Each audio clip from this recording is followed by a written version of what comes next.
SER Podcast. Hola, soy Javier Ruiz y esto es Hora 25 de los negocios. Hoy que viene el lobo de la inflación. Este sonido es ahora mismo la primera preocupación económica de los bancos centrales, el de la inflación. Suben los precios, aunque el Banco Central Europeo intenta calmar los ánimos. Just as we cannot confuse the forest for the tree. No podemos confundir el bosque con el árbol. Una subida de la inflación a corto plazo que esté relacionado con factores temporales no debería precipitar ningún movimiento, sino todo lo contrario. Hoy esta es la preocupación. Los precios empiezan a dispararse. Esto suele precipitar la intervención de los bancos centrales, la subida de los tipos de interés. Y con la deuda que tenemos ahora mismo, nada puede ser más catastrófico que los bancos centrales empiecen a endurecer situaciones económicas y que empiecen a subir los tipos de interés. Así que ahora mismo, es el gran riesgo latente de la economía. Y es que los precios se están disparando de verdad. Hoy, la Unión Europea registra precios al 2%. Es el máximo en 2 años, desde octubre de 2018. Pero es que España tiene una inflación ya del 2,7%. Un país que está absolutamente parado tiene precios absolutamente disparados, fundamentalmente por el calentón, el calambrazo eléctrico que estamos viviendo. Y Estados Unidos, donde se ha inyectado tanto dinero a las familias y al sistema económico, registra subidas de precios del 4,2%. La duda es si esto es un efecto de un solo golpe, si esto es efecto de los pagos, los desembolsos y las inyecciones económicas que se han hecho para salir de la COVID, o si esta es una nueva tendencia de subida de precios ante la que los bancos centrales van a tener que actuar. De momento el BCE, Christine Lagarde, sigue diciendo: We are not going to be focused on blips. No nos vamos a centrar en los altibajos, en los movimientos no sostenidos. Creo que debemos estar preparados para ver un aumento de la inflación en el transcurso de 2021.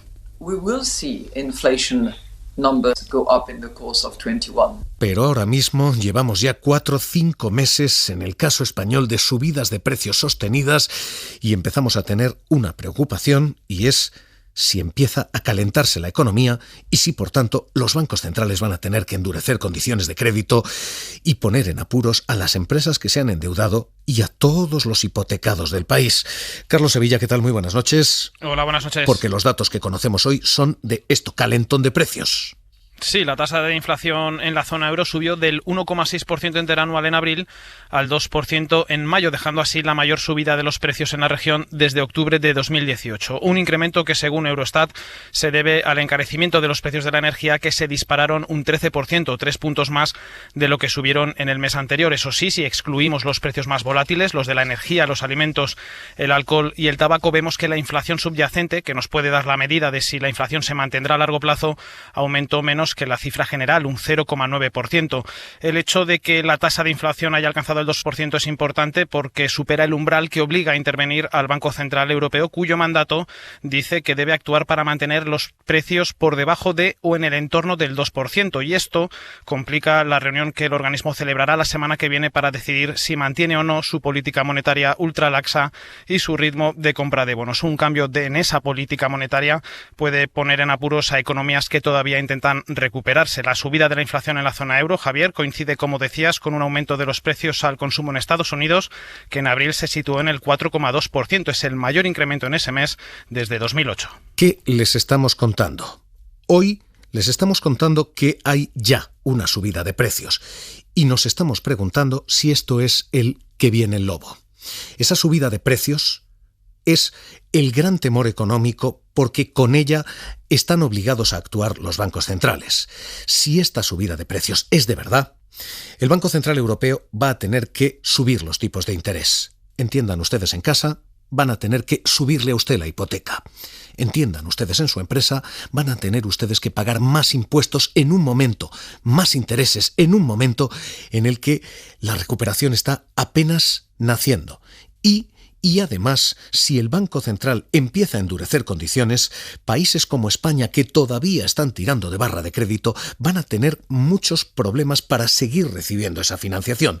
Así que esta es la clave ahora mismo. Si esta subida de precios es otro que viene el lobo, pero no termina de venir, o si esta vez Pedro y el lobo se van a encontrar de verdad. Esta es la gran cuestión, y esta es la gran cuestión que los bancos centrales jamás han acertado, porque una y otra vez hemos sido incapaces de ver cuando cambiaba el ciclo de la inflación.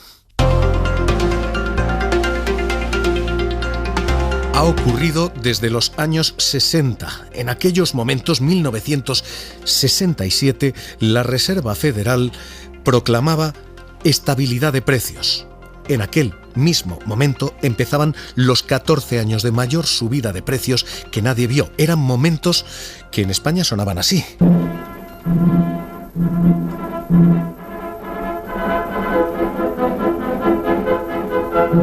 A baño de Manuel Fraga en Palomares. Como parte del programa previsto y para demostrar con el ejemplo que no existe peligro de radioactividad en esta zona costera, el ministro señor Fraga Iribarne, el embajador de Estados Unidos y el jefe de la región aérea del Estrecho se dan un buen baño, pues así lo permite 14 años de inflación sostenida que ninguno de los bancos centrales vio llegar. Después llegaron los años 70, los años 80 y los precios crecían a niveles del 10%. En España era todavía peor, hablaba Adolfo Suárez. No voy, por supuesto, a repetirles el programa de Unión de Centro Democrático, pero sí quiero decirles que si el país necesita reformas económicas y sociales y reformas profundas, pero con moderación y sin marxismo, en Unión de Centro Democrático... Y solamente empezaron a caer a partir de los años 90. En ese momento, la inflación global llegaba a ritmos del 5%. En los países ricos de la OCDE eran los años en los que había calentón económico, sí, pero no desbocados. Eran los años de Aznar. La creación de empleo estable en una economía mundial cada vez más abierta solo se puede lograr con un sistema productivo eficaz y competitivo, capaz de adaptarse a las exigencias de los mercados y de las nuevas tecnologías.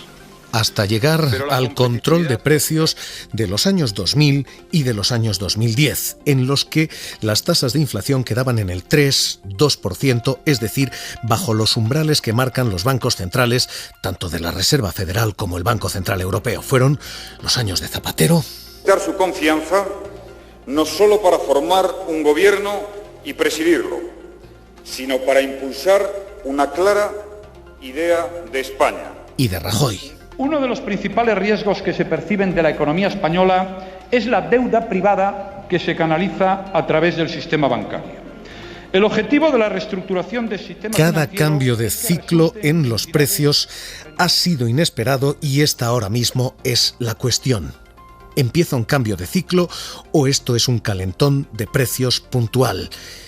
¿Viene el lobo o de verdad, viene el lobo?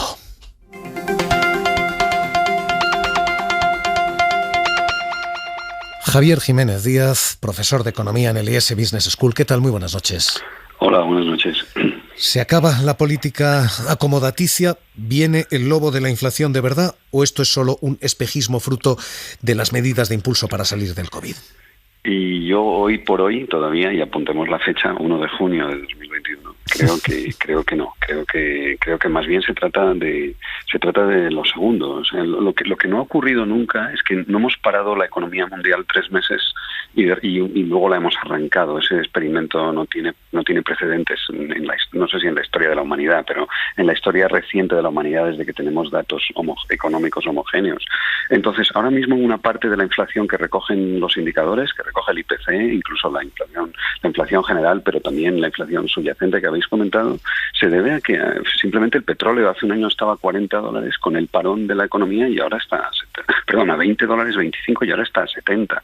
Entonces, hay una parte claramente que es transitoria, que tiene que ver con el arranque de la economía, con cuellos de botella en las cadenas de valor, en las cadenas de suministro, y la gran duda es lo que habéis planteado. O sea, lo que realmente yo no veo yo no sé si esto es permanente o transitorio, pero no veo inflación con desempleo. O sea, no va a haber inflación permanente hasta que suban los salarios. No van a subir los salarios hasta que el crecimiento no sea suficiente para empezar a tensionar los mercados de trabajo. Para que la inflación sea sostenida, deberíamos entrar en una espiral de subida de precios, subida de salarios, subida de precios, subida de salarios y jugar a ese juego de la rana que hace que literalmente la economía se sobrecaliente, que empecemos a entrar en zona de riesgo para que los bancos centrales actúen, para que se quite el ponche de toda esta fiesta. Pero ahora mismo están subiendo los precios, sí.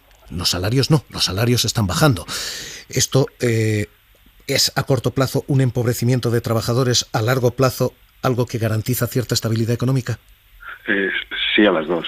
Mientras suban los precios y mientras los salarios estén retrasados o la subida de precios, claramente esos salarios fijos van a poder comprar menos bienes encarecidos. Eso es innegable.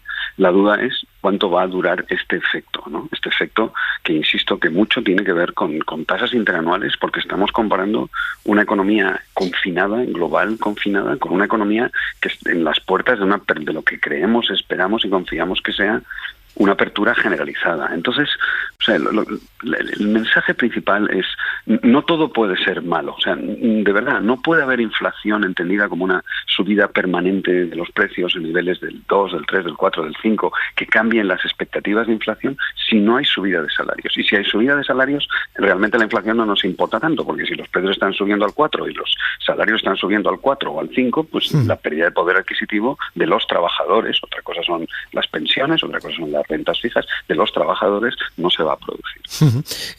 Le pido que no se retire. Hay una clave fundamental que explica todo esto, y esa clave aquí es el precio de la energía. El precio de la energía en nuestros precios pesa un 3%. Ese es el peso de la cesta de la compra, ese es el peso de la electricidad. Pero se ha calentado tanto que el 50% de nuestra subida de IPC lo explica el precio de la luz.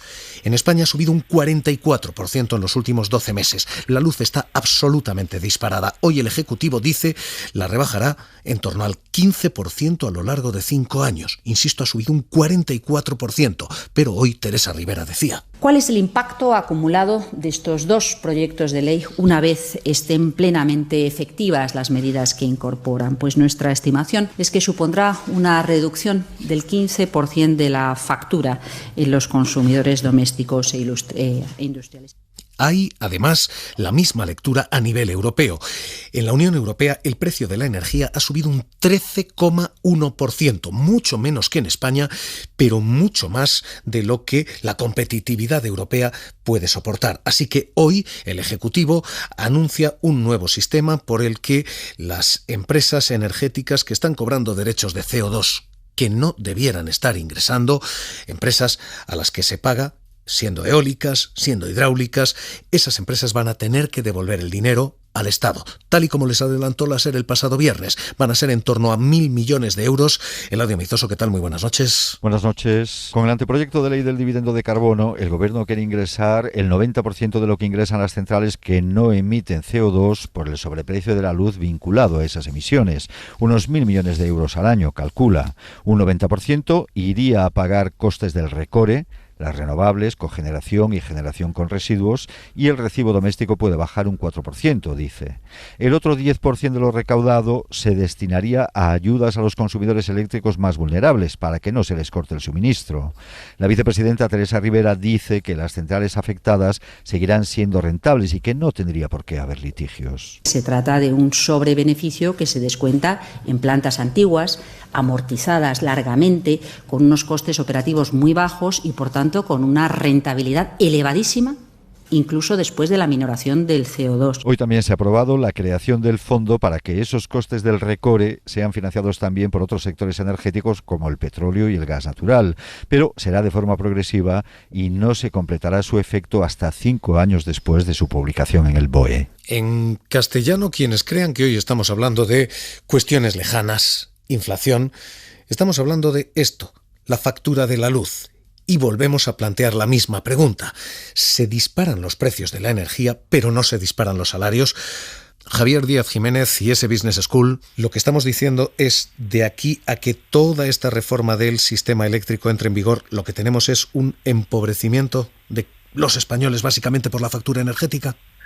Pues sí, eso es así, y además no solo el 3% que tú has dicho, porque en realidad en todos los precios, de todos los bienes y los servicios hay un componente energético en mayor o en menor medida, aunque en sí mismo ese no sea el peso de la cesta del IPC, que es ese 3%. Entonces, efectivamente, pero otra vez estamos comparando precios de abril de 2021 con una economía en apertura, digamos, en rebote, en fin, en las puertas de la recuperación, con muchas personas vacunadas, afortunadamente, yo creo que superando o acercándonos al final a la atenuación de la pandemia, con una economía que estaba en su peor momento, si te acuerdas cómo era mayo, incluso casi hasta junio del año pasado, ¿no?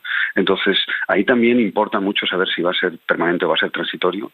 La medida que ha adoptado el gobierno hoy es una medida perfectamente razonable. Ni las centrales nucleares que se os han olvidado, ni las eléctricas, ni las hidroeléctricas, ni las eólicas emiten ningún CO2, por lo tanto no les corresponde ese sobrebeneficio, esa ganancia caída del cielo, ¿no? Y bueno, pues es verdad que va a tardar 5 años en transmitirse a la factura final, pero sí, y ahí yo creo que lo que deberíamos hacer, la medida más acertada, es proteger a los consumidores más vulnerables, reforzar el bono eléctrico y asegurarnos que no hay pobreza energética en un país europeo. Realmente eso no tiene, es injustificable, ¿no? Pero sí, va a haber ese componente de la energía. Si comparamos en tasas interanuales, pues obviamente va a afectar a los presupuestos familiares, indudablemente. Pues Javier Díaz Jiménez, profesor de Economía en IES Business School, gracias por estar esta noche aquí en Hora 25 de los Negocios. Un abrazo. Muchas gracias. Hoy, esta es la gran amenaza silenciosa en la economía. La subida de precios, la inflación sostenida. Podemos estar otra vez ante un que viene el lobo o podemos estar ante el comienzo de un cambio de ciclo que implicaría actuaciones del Banco Central Europeo, endurecimiento de hipotecas, endurecimiento de créditos empresariales, recorte en los préstamos a los gobiernos. Insisto, si ese es el escenario que se abre, estamos asomándonos al abismo. Así que esperemos que otra vez más esto solo sea que viene el lobo. El lobo de la inflación. Hora 25 de los negocios, seguimos.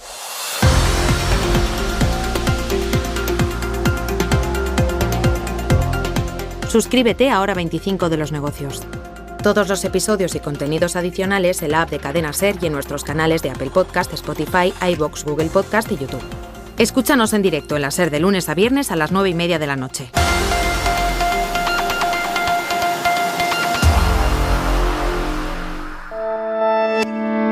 Cadena Ser. La radio.